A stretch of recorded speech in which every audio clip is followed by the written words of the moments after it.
Hola, me llamo Miquel y soy profesor de Costa de Valencia. Hoy os voy a explicar dos perífrasis de participio en español. Especialmente las voy a comparar con el pretérito perfecto. Así, por ejemplo, ahora vamos a empezar con la perífrasis tener más participio. Esta mañana, a las 10, he aparcado el coche en el garaje. Por eso, ahora lo tengo en el garaje. ¿Qué significa esto? Como veis, he aparcado el coche, es en un momento determinado, a las 10 de la mañana. Eso ya lo he hecho. Y la consecuencia de esto es que lo tengo, ahora, lo tengo en el garaje.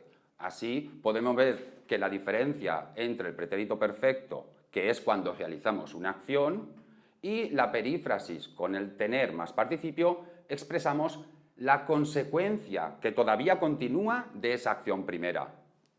Ahora os voy a explicar cómo funciona la perífrasis llevar más participio.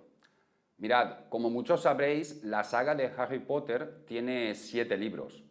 Pues yo llevo leídos 4, así que todavía tengo que leer 3 más.